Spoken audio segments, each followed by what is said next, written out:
Here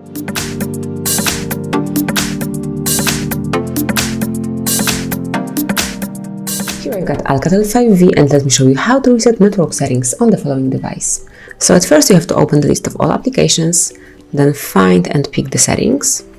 Scroll down to the very bottom of the list and select System.